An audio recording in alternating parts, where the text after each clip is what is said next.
because if you look at, you know, the Ngannou and Fury fight, people are saying, you know, it wasn't up to par. Is he now in the later stage of his career where the skill set is wanted?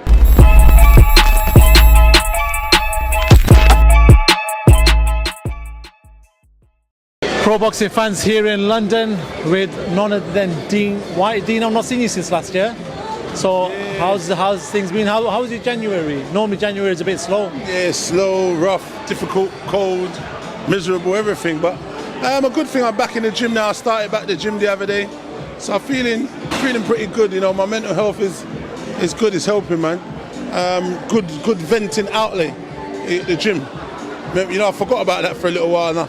Was off the rails, but yeah, back in the gym, man. I think a lot of people sort of take that route. Obviously, anyone that goes through sort of mental health issues always says the gym helps. Obviously, you're sort of advocating that. Let's talk about why we're here first of all. Great fight on Saturday night. London is calling. Obviously, Joshua Buatsi, Dan Azeez, two friends become rivals. What do you make of this fight? I mean, it's a great domestic dust-up, as we all know. You know what I mean? It's getting people talking, chins are wagging. You know, people are amping up who's gonna win and who's not gonna win. You know what I mean? Obviously, both guys have got bragging rights. Obviously, everyone wants to win because they want to have the bragging rights. Who is the best in that division in London? But obviously, there's a few other guys. You got Anthony Yard, obviously of London, and you know, they've spoken about them two, Buatsi and him fighting for a long time. But Dan Azeez has come and crashed the party. He's come from behind, the quiet man. Won everything, British, Commonwealth, didn't he win like the English and the Southern areas? He won a lot, and the European title. So I mean, you know, credit to him, man. He's done an amazing job with his career. Didn't have no big promotion and no one behind him, and he just came through the quiet man, done it, and he's there. So him and Buatsi is a great fight. They know each other. They spent so much time in the ring together. So those guys, I think, like I said to many people, I think it's going to be a bit of a chess match because they know each other so well. So I believe it will maybe slow and then it might catch fire later on down the stretch, you know what I mean? But you know, we're looking forward to a great fight, man. I know both guys. I won't be picking anyone because they're me guys. I just hope, you know, they come out there safe and sound, you know, with a pocket full of cash, and the fans get to see a brilliant fight with you know, just fucking loads of excitement.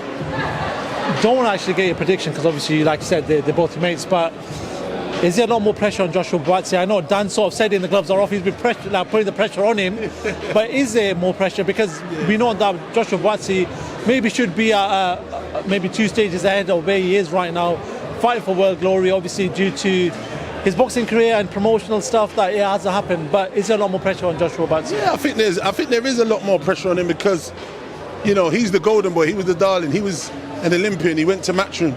Obviously, they didn't leave on the best of terms as well, so we got to bring all that into prospect. You know what I mean? Perspective. And when you look at that, if he loses, and where does he go from there? He's not been that active.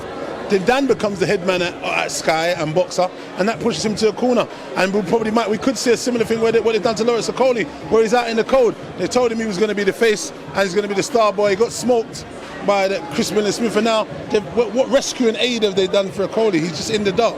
I don't see, you know, much way back for him, and it could be that case. It might not be, but we look at both sides of the coin. I mean, look, I don't think it's anything. Both guys are at a certain level. Obviously, the loser does have to go back and have to rebuild and so on. But it's just about how good accountability of themselves they do. We've seen, you know, my guy Craig Richard, he's up there with these guys in all these dust-ups. Obviously, he lost to Buatsi, but it didn't put him too back because he still went on to fight other guys and he's coming back, rebuilding and doing stuff. So, but this is boxing, you know what I mean? I do want to quickly move away from this card and just talk about heavyweight boxing. 2 weeks away from the undisputed Fury Usyk. Talk to me about this one. A lot of people are saying, listen, maybe Tyson's too big, too strong. Other people are saying maybe it's the right time to catch Tyson for Usyk. Not discrediting Usyk, he's a fantastic fighter, but where do you sit on this one?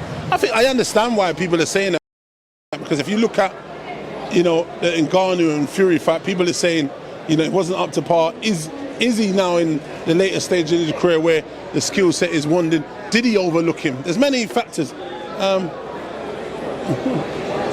Johnny, what's he doing? Johnny's a madman, you know, that guy. But anyway, I think he'll take Usyk serious. I'm going to be rooting for Tyson Fury. I believe he boxes his ears off. I think I wouldn't be surprised if Usyk. Well, I'm not saying he's a shit fighter. He's great. southpaw, tricky. But I just think if Fury can just lean back and touch him with the jab and keep stepping off and touching him up and just score points and try and win, it's easier said than done, as we saw, because Joshua faced him. But styles make fights, so it's you know. But I think I'll be definitely rooting for Fury. What do you make of sort of another narrative that people are saying that Wilder fights may have taken a little bit out of Fury and maybe his punch resistance is going? Do you see that when you watch Tyson Fury? I wouldn't say his punch resistance goes. He's been going down. He's been going down his whole career, going down and getting the motherfucking up. People ain't talking about getting the motherfucking up. What the hell? Shit. Like, you got these big old motherfuckers punching you in the head. What do you think's gonna happen when they punch you upside the head? That guy is a big old bruiser. He's got muscles on his earlobes and all that. It's nuts.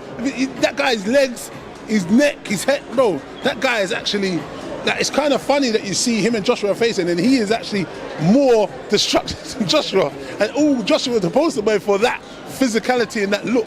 And now he's facing someone who's got bigger legs, bigger, stronger looking guy.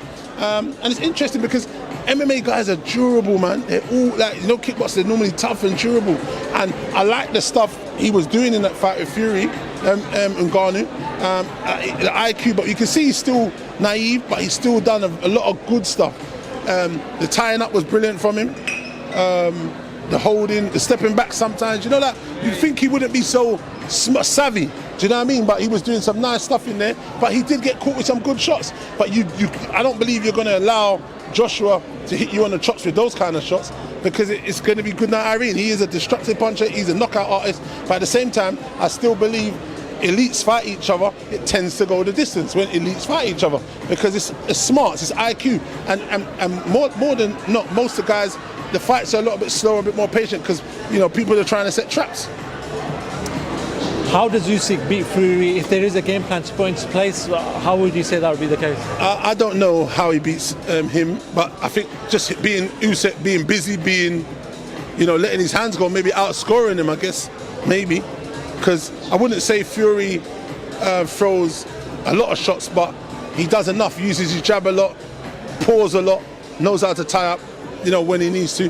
But Usyk, he just needs to be busy and does what he does. But fighting southpaws is always tricky, man. You did sort of allude to Ngannou there, so I'm going to switch over to that fight, Ngannou AJ. Talk to me about this one. You know, we got to see a glimpse of Ngannou, saw what he did against Tyson Fury.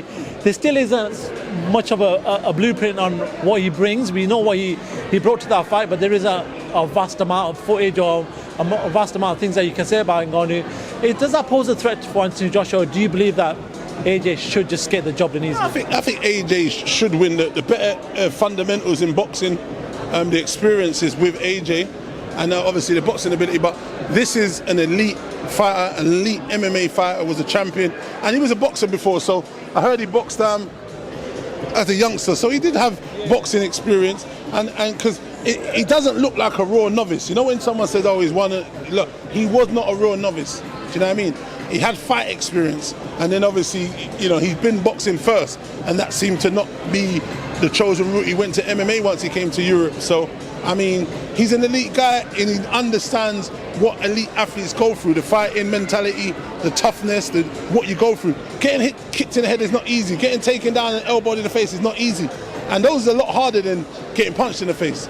You know, but sometimes when you get hit on the sweet spot, it's something different as well. I think an uppercut could be good, because we didn't see him get caught with, and AJ throws a good uppercut. So anything, I don't know, anything's possible. But I mean, look, I think if AJ's smart, he boxes his ear off.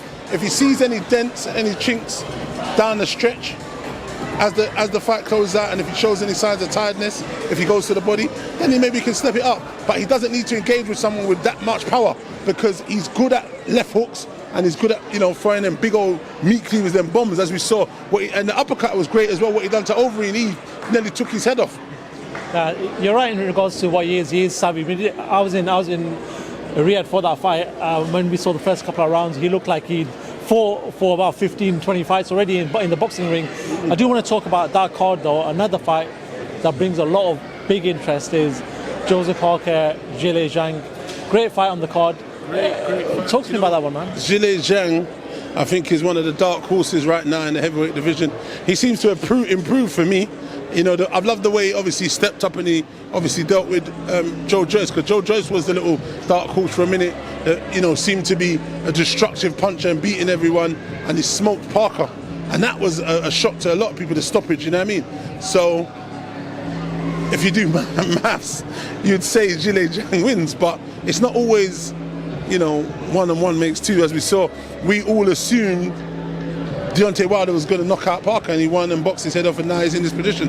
I do think Zhilei Zhang looks good, is big, is strong, is a lot fitter, because in his career in the past, he wasn't fit. I remember he fought one of those American guys one time, and he stumbled across the line. Do you remember that fight where his lungs were gone? And actually, I think he actually lost that fight, but they gave him the win. But then saying that, he beat Hrgovic, and they gave Hrgovic the win. So I mean, it swings and roundabouts in boxing, but I think it's a brilliant fight, like you're saying, and I'm going to be going with Zhilei Zhang, man. Finally, I think most guys might want to stay away from him, man. Southpaw, 7 foot odd, whatever the fuck he is, can punch, looking quite destructive.